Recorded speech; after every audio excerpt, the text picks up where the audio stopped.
It's time to start your morning by taking 5. Here's your host, Matt McMaster.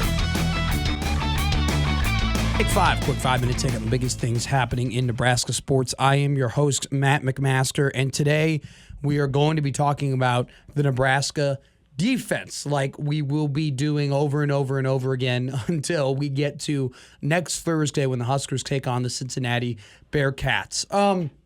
This is an incredibly interesting unit for me, and I've talked about the D-line. I've talked about the linebackers. I've talked about the secondary, but I haven't really talked about the defense as a whole. And I think what this defense brings, it's such an interesting case study, in my opinion, on the health of this program. And what I mean by that is this.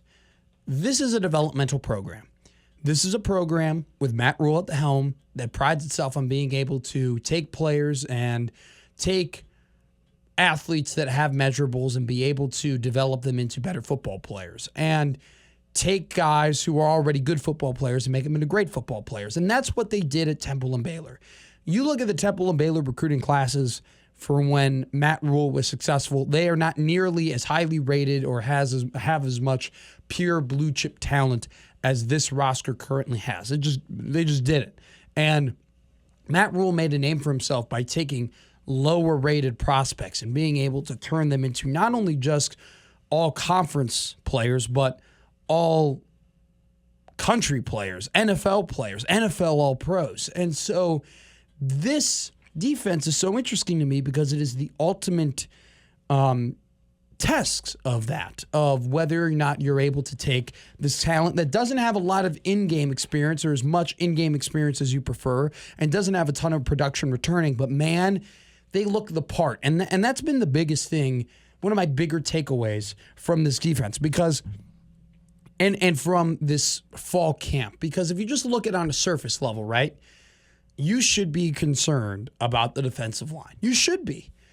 Ty Robinson, gone. Draft pick. Nash Hutmaker, impactful, gone. You have 24 and a half sacks, whether it be from Jamari Butler, MJ Sherman, James Williams, all out the door, gone.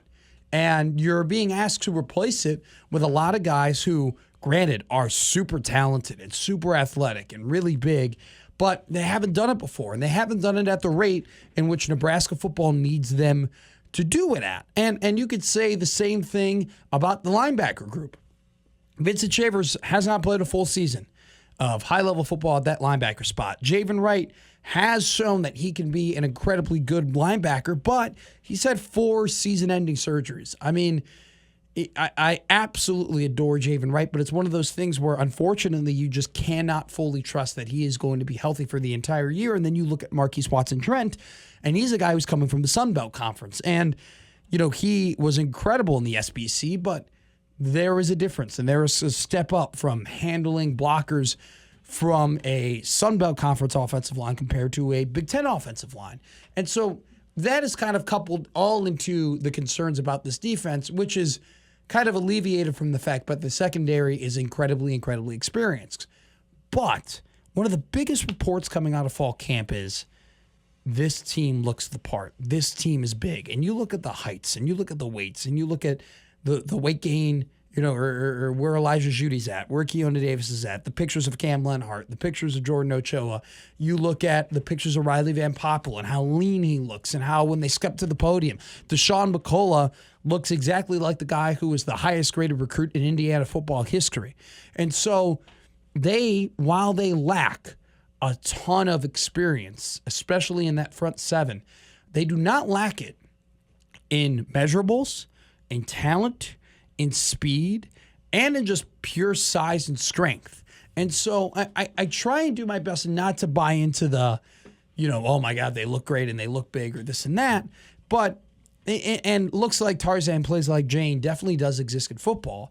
But I don't think you can deny the fact that they have taken these young players, these young D linemen, and these young edge rushers, or jack linebackers rather, and young inside backers. And they've been able to put weight on them. They've been able to get them leaner. They've been able to make them look like they're real athletes. And then, the reports are when they go out and they practice, they look fast, they look quick, they look strong. And, same thing with the offensive line. They look like they're really big and they're ready to go. And I just think that when you have an overwhelming amount of people who are boots on the ground writing about that, talking about that, saying, hey, this team looks like the teams that Nebraska football has lost to in the past. They look like the size that Michigan has and Ohio State has. I don't think you can ignore that. And I don't think you can ignore it either when we all know the facilities and the resources and the training and how just super detailed Corey Campbell and his team have been, and then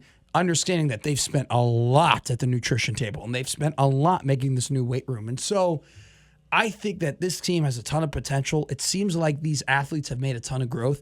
They just have to go out there and gain experience. And I think that's why the first 3 games of this season are going to be insanely important for this team, going out and just playing real live rep football, because I think that is the step for a lot of these guys, especially on the front 7, to get better and to make the strides Nebraska football needs to make in order to win against a very manageable schedule so far this season. So, all righty, that's been Take 5, and I've been Matt McMaster.